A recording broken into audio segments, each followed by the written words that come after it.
From Hollywood for Hormel and Spam, we present Crazy People. George Burns and Gracie Allen.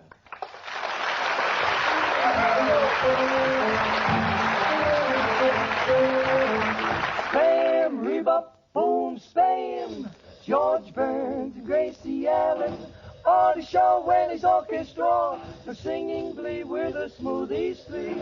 Last but not least, with Bud Heaston.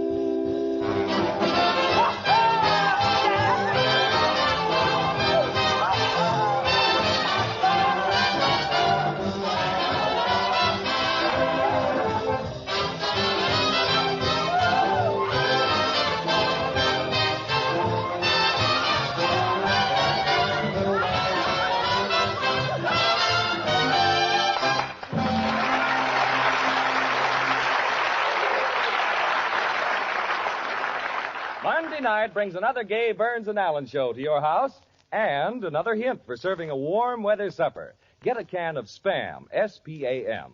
Slice this tender, juicy, grand-tasting meat and serve with tomatoes stuffed with cottage cheese. Add your favorite iced drink, a simple dessert, and you have a swell supper you can fix in a jiffy. Dad and the youngsters will like the tasty flavor of Spam. The way this delicious meat fills up a husky appetite. That's the easy shortcut to summer meals. Let Spam, a Hormel product, do the work. Get a supply at your food store. Just ask for Spam, the meat of many uses that keeps without refrigeration. Be sure to try the easy recipes on the label. You'll be surprised what Spam can do for your meals.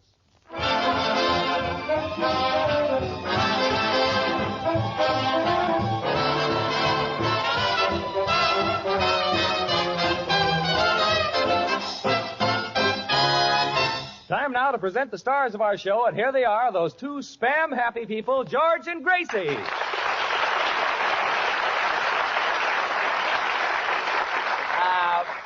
Thank you very much. Now, don't forget, Bob, what you promised before the broadcast. It's a date tonight.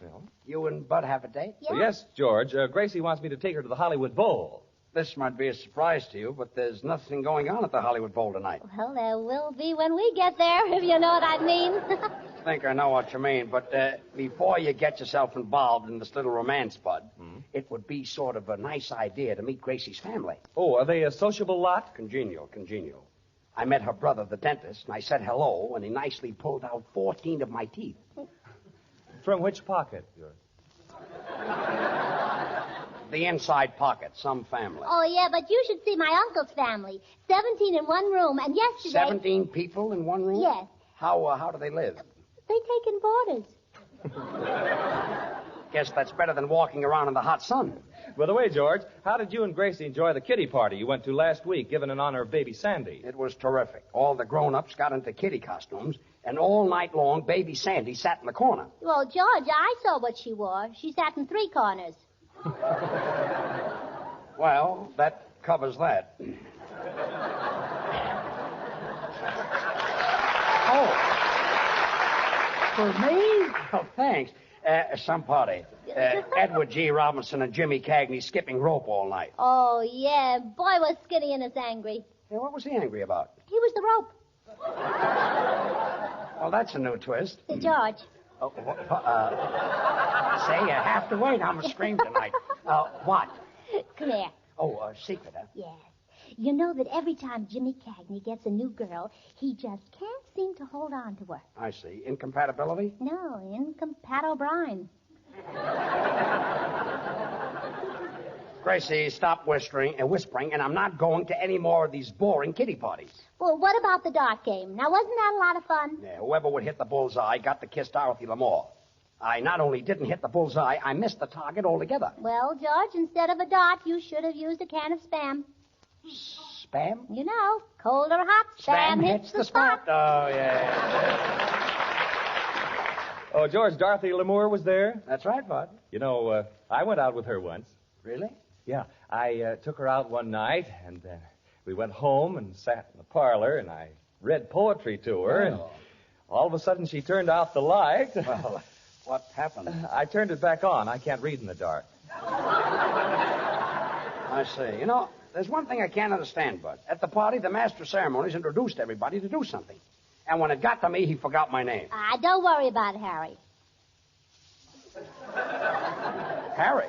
My name happens to be George. Oh, pardon me? I keep thinking it's Tuesday. Well, it might interest you to know that at the party, I had an offer to make a picture from a gentleman named Joe Pasternak. Joe Pasternak? Who's that? Who is that? Yes. He only happens to be the producer who's responsible for the success of Deanna Durbin and Gloria Jean. He started in the picture business with shorts, and in no time he came through. Wore out the shorts, huh? Yeah, slid down the banisters. Well, anyway, Mr. Pasternak is looking for a comedian for his next picture, and he's coming up here to see me. Oh, you going to help him find one? Remember me, George Burns, comedian? Last week the audience screamed when I wore those funny pants. Didn't I have them laying in the aisles? Yeah, well, you should have worn suspenders. Artie Shaw, you were here last week. How were those laughs? Great, George. About 106, weren't they? 107. 107, huh? Yeah, you got one, too. Oh, yeah, well, leave it to the boys. Boys, didn't I get a lot of laughs last week? Well, fellas, didn't I? Oh, sure. Thanks, boys. Sí, cómo no. Tú eres muy chistoso. Yo me muero de risa cada vez que dices un chiste. Guitar player, Senor Lee, what is it? Senor Burns, to me, you are a very funny man. Well, thanks. When you tell jokes, you tickle me punk. You tickle me, punk? That's wrong. Perdóname. You tickle me, punk. Yeah.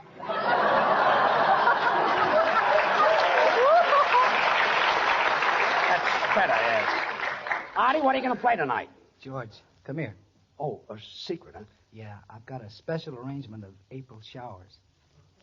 Why are you whispering? Well, Senor Lee, my guitar player, doesn't like that number, and he's hard of hearing. Senor Lee is hard of hearing? That's right. Why, that's a beautiful number. Oh, when April showers fall. See, George, you might turn out to be another Nelson Eddy. Will come your way on. Nelson Eddy. Take away his hair, and what have you got? Jack Benny. Oh, quiet. Leave it to Artie Shaw. He happens to be a great musician. What do you think of my voice, Artie? Well, personally, George, I think you picked the wrong kind of numbers. You do? Yeah, you should sing Home on the Range. Home on the Range? Yeah, and then Turn on the Gas. You'll have to go a long way to find a better singer than I am. From there to here is far. You're a better singer than I am? You really think so? I don't believe you can sing at all. I will do a number for you now that will kill you to pieces. Well, all right. Kill me to pieces. Let's hear it. When April showers fall. Oh, that's enough. That's enough.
That was Sweet Sue, played by Artie Shaw and his orchestra. And Artie, you're not only a swell musician, but you're a nice guy. Thanks, George, and you're a nice guy. And you're easy to get along with. You're easy to get along with, too. And, confidentially, you've got a lot of talent.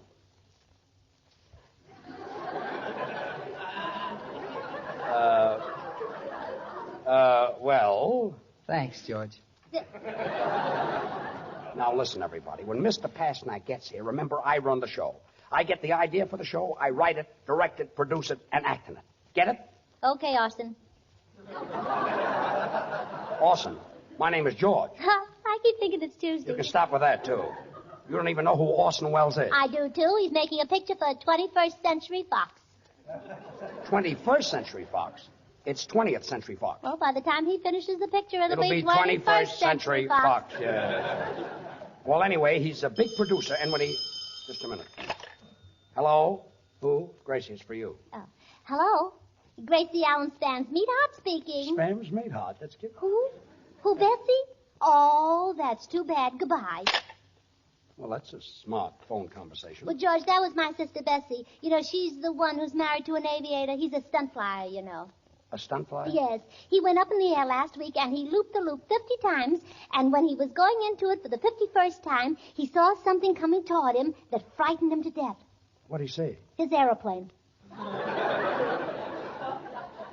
His aeroplane? He dropped 20,000 feet. Oh, didn't he have a parachute? Sure. He pulled the string for 20 minutes. And, what happened? He unraveled his underwear.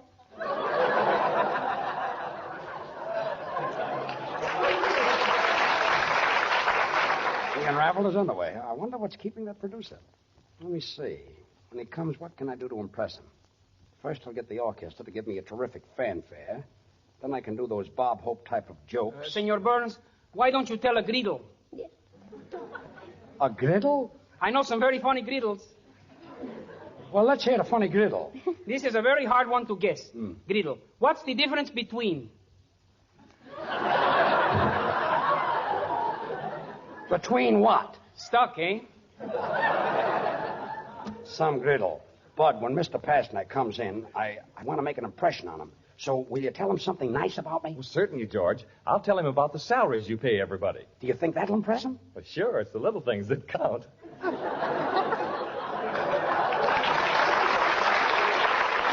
Well, that'll be nice. George, I've got an idea that might help you. What is it, Artie? Well, I've got a wonderful reference about myself, and when Pasternak comes in, I can switch it and say it's about you. Swell, Artie. Listen to it.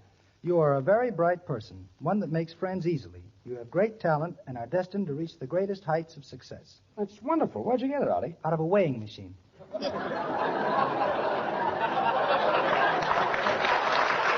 Well, that's a great help. Oh, George, I think you're silly. You don't need any help. When he comes in, just act natural. Just get up and tell a few jokes and sing a few songs. Let him see the real you. All right, so you won't get the job. Now, stop helping. I know what I'll do. I'll tell him a few of my ideas. I'll impress him with my brains. Sure, it's the little things that count. I think I've got it. Hey, sound man, 4 years in Harvard.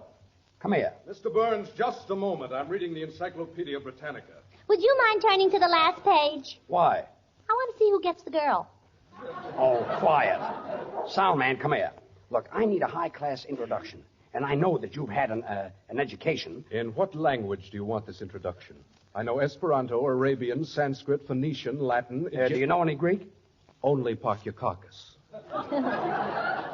Look, I want a flowery introduction in high-class English. Get the point?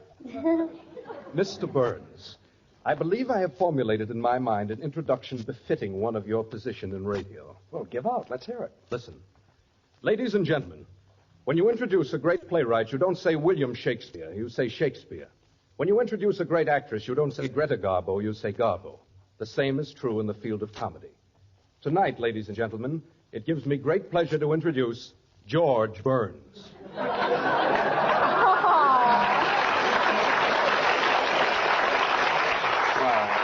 thanks very much, and remind me to give you a new doll for Christmas. And now the Smoothies, Babs, Charlie, and Little will sing Mr. Meadowlark.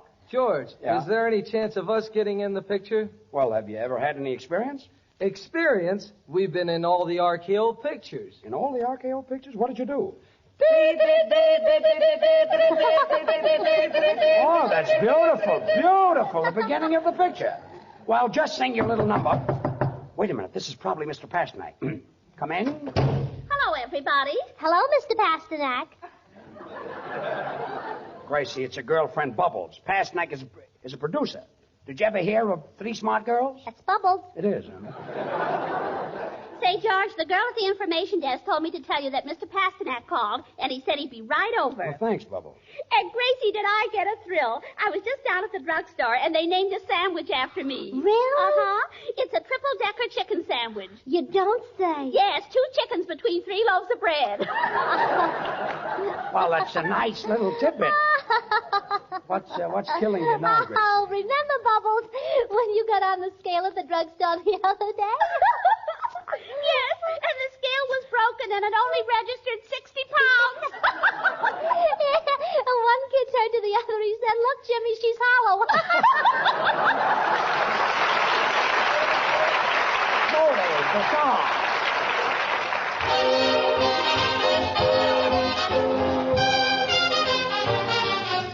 Mr. Meadowlark, we got an awful lot of serenading to do.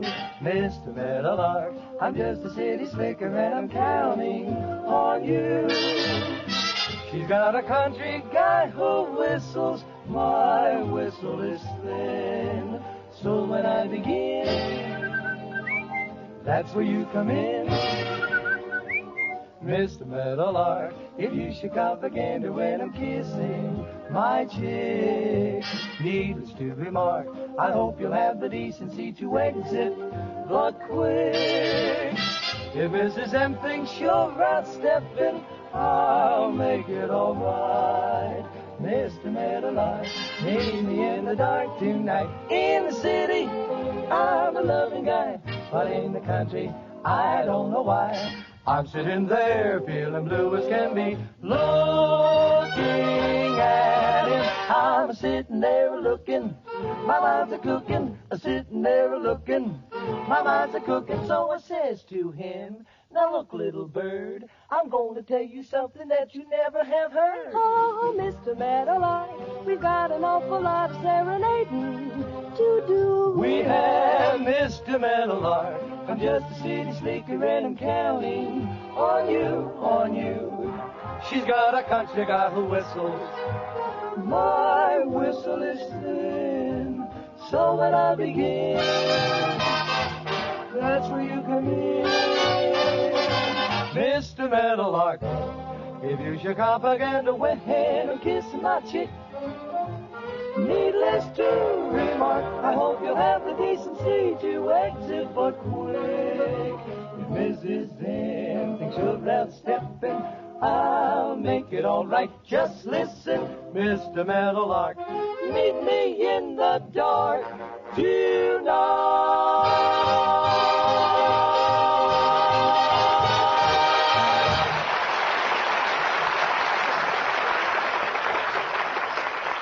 Friends, Spam keeps without refrigeration, and we... Bud, Yes, Gracie? say that again. Spam keeps without refrigeration? Yeah, say it again. Spam keeps without refrigeration. Again. Spam keeps without refrigeration. Again. Spam keeps without refrigeration. Say, what is this? I've already said it 5 times. Yeah, I know, but I like to watch you say it. You like to watch me say it? Why? Well, it's so cute the way it makes your Adam's apple go up and down. Well, Gracie, I don't know what Spam does to my Adam's apple, but I certainly know what it will do to your appetite. And friends, I know that you don't want to spend a lot of time in the kitchen these warm days, but when Dad and the youngsters say, "We're hungry," you've got to fill them up. Now, that's the time to let Spam, S-P-A-M, do the work. Spam keeps without refrigeration. There it goes again. So it's always ready for quick action. Just open a can of this tender, grand-tasting meat, slice, and serve with sliced tomato, cottage cheese, or any one of your favorite summer salads. Men folks like the meaty flavor, the satisfying goodness of Spam. And you'll like it because you don't have to cook Spam. Just open the can, and it's all ready to eat, the perfect thing for hurry-up meals. Get a can or two when you shop tomorrow. Just ask for Spam, S-P-A-M, and try the easy recipes on the label. Then you'll know why Spam is America's perfect hot weather food. Slice it, dice it, fry it, bake it, cold or hot. Spam hits the spot.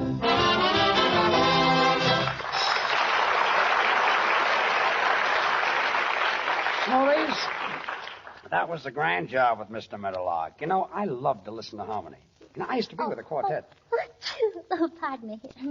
You know, Gracie, when you sneeze the other way. I don't know any other way. You know, I used to sing with the Pee Wee Quartet, and I was. Now, this might be Joe Pasternak. Now, remember, everybody, I'm your boss. So on your toes, I want to impress him. Come in. Oh, Mr. Pasternak.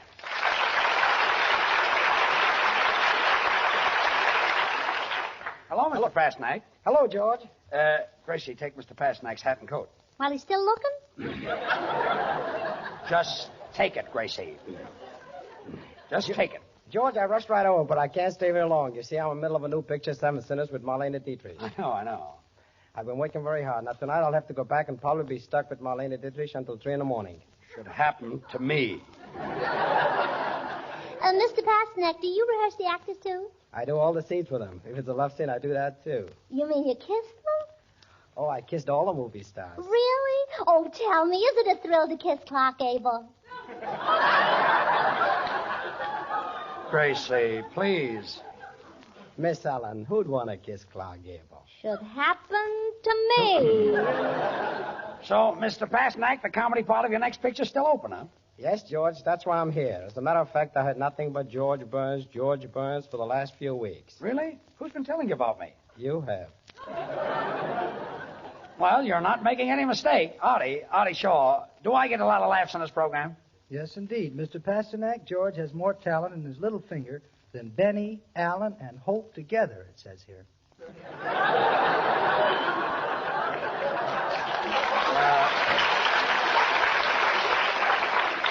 Mr. Pasternak, wasn't that a funny line that Artie Shaw just pulled? I wrote that joke. It says here. Quiet. Senor Pasternak, Mr. Burns has a large talent. Listening to him sing has learned me a lot. Lee, it isn't learned you. It's taught you. Ah, sí, gracias. Senor Pasternak, listening to Mr. Burns sing, it's torture. Well,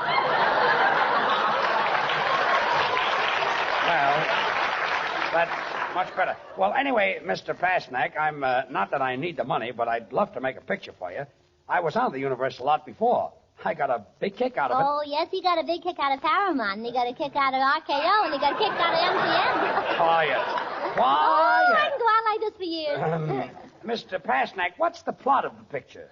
Well, George, you know, it's a typical Hollywood story. Boy meets girl, girl meets boy, girl meets girl, boy meets boy. They meet at 8 o'clock, they meet again at 10. Sounds like a lot of meat. I put a lot of meat in there because I know this was a spam program. Well, it's really nice of you to mention spam, Mr. Pasternak. George, I'm no fool. If the picture business blows over, I might try radio. Oh, well, what would you do in radio? When April showers move. Oh, I see. You too, huh? Let me out of here. Let me out of here. 4 years in Harvard. Sound man, what's bothering you now? Joe Pasternak, picture producer who has a voice like Donald Duck with a bad cold, is a guest star on this program. Mr. Burns, whose voice sounds like ripping a rag, is the star of this program. I won the Nobel Prize for diction. And this is what I do for a living. Mr. Pasternak, didn't you come up here to sign a fellow up for a comedy role in the picture? Okay, George, I'm ready. Well, let me take you into the control room, and then you can hear those big laughs I get much better. Come on, Mr. Pasternak. Now, listen, everybody. George really wants this job, and for once, I think we ought to help him. Sure, I do, too. Now, I've heard him rehearsing those jokes he's going to tell, and he needs plenty of help. But I've got an idea. Bubbles. Yes, Gracie. You stand at back of George, and when he gets to the finish of each joke, you dance a rumba. But, Gracie, I weigh 350 pounds. When I start to shake, people will laugh. That's the idea. Well, I got it. That's wonderful, Gracie. Pasternak will think they're laughing at George. George will get the job. And we'll all live happily ever after. Well, here comes George now. Yeah, well, now get ready to rumba, Bubbles. Okay. Well, he's in there. Now for some funny stuff. Well, good evening, folks. On my way to the studio tonight, I dropped into a department store, and I said to the floor walker, I want to ask the sales girl on the 5th floor for a date. How do I get up there? And he said, escalator.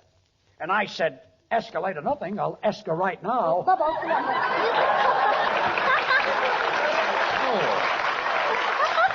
Oh, boy. Green. What a laugh. I got him rolling out front. They're rolling in back, too. Say, folks, you should meet my girl. She's really a honey. I call her Knob because she's something to adore. Oh, boy. What a scream. Am I a success? Hip, hip, hooray. Well, I don't know about the hooray, but those hips are doing all right. Of course, folks, my girl isn't very healthy. She's a little puny. You know what a puny is? A puny is a small horse. Imagine such an old joke getting such a big laugh. She's only 34. Who's only 34? Oh, here comes Mr. Pasternak. Oh, well, let me do the talking. Well, Joe, how did you like it? It was terrific, George. I never heard such a laugh. I got a contract right here. Really? You really mean it? A contract for me? No, for the fat girl who did the funny dance while you were telling those broken-down jokes. That girl? Well, doing a funny dance. Well, that's a fine thing. I give an audition and Bubbles gets the job. Well, goodbye, George. I'm leaving tonight on a talent search. I'm going east to get some new faces. New faces? But, Mr. Pasternak, what about me? Oh, you're Mr. Pasternak. Get one for George, too. Is that so? Okay, Gracie.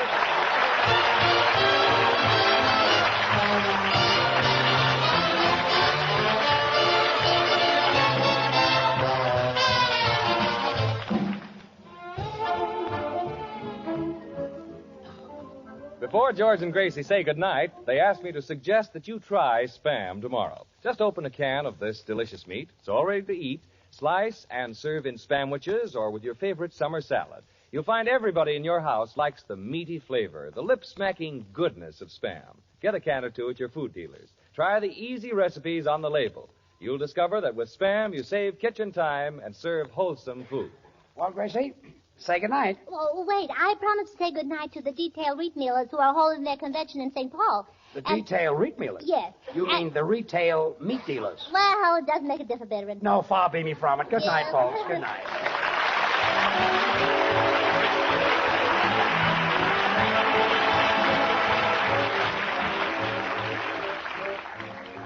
Listen again next Monday night, same time, same station, for George Burns and Gracie Allen, with Artie Shaw and his orchestra, and the Smoothies, brought to you by Hormel and Spam.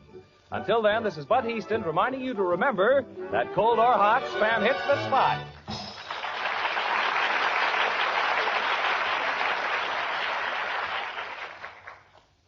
Have you tried Hormel chili con carne?